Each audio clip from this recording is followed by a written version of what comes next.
यह एक सुई थी जो दुनिया को तबाह करने वाली थी। अगले ही पल एक कार उसके ऊपर से गुजर गई और यह उसका शिकार करने की शुरुआत बन गई। जैसे ही आदमी ने टायर के नीचे से उसे निकाला, दोनों ने देखा कि कार आश्चर्यजनक गति से सिकुड़ गई और एक फुलाने वाली कार बन गई। दोनों ने सोचा कि यह उस सुई की वजह से हुआ होगा। उन्होंने इधर उधर खोजा और पाया कि वह सुई दीवार में धंसी हुई थी। यह जानने के लिए कि सुई में क्या खास है, उन्होंने उसे निकाल दिया और जैसा वे सोच रहे थे वह बिल्डिंग भी कार की तरह तुरंत नरम पड़ गई।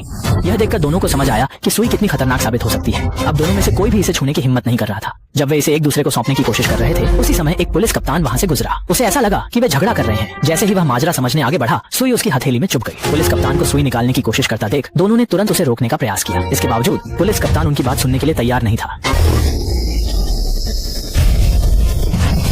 सिर्फ 2 सेकंड में पुलिस कप्तान गुब्बारे जैसा फट गया और सिकुड़ गया। यह देख दोनों ने सुई उठाई और भागने की कोशिश की। तभी एक तेज रफ्तार बस उनकी ओर बढ़ने लगी। हड़बड़ाहट में उन्होंने बस की ओर सुई तान दी और परिणाम वैसा ही हुआ जैसा वे सोच रहे थे। बस फट गई। इस घटना से उनकी जान बच गई। दोनों ने समझ लिया कि सुई को धरती पर नहीं छोड़ा जा सकता।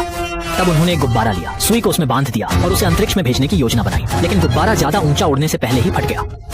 ओह, विश्व विनाशक! सुई नीचे गिरकर जमीन में गहराई तक धंस गई। जब दोनों ने इसे उठाकर कोई नया तरीका तलाशने का विचार किया तो देखा कि पुलिस कप्तान खुद को पंप से फुला रहा है और धमकी दे रहा है कि वह उन्हें गिरफ्तार कर लेगा। यह सुनते ही दोनों डर के मारे सुई उठाकर भाग खड़े हुए। लेकिन कुछ ही कदम चले थे कि उन्होंने किसी जगह से हवा निकलने की आवाज सुनी। पलटकर देखा तो जमीन में एक बड़ा छेद दिखाई दिया जहाँ से तेजी से हवा बाहर निकल रही थी। इसी के साथ उन्होंने देखा कि पूरी दुनिया धीरे धीरे खाली हो रही है। यह सब देखकर उन्हें समझ आया कि पृथ्वी का अंत अब करीब है। अंत में दोनों ने एक दूसरे को गले लगाया और पृथ्वी के विनाश का इंतजार करने लगे।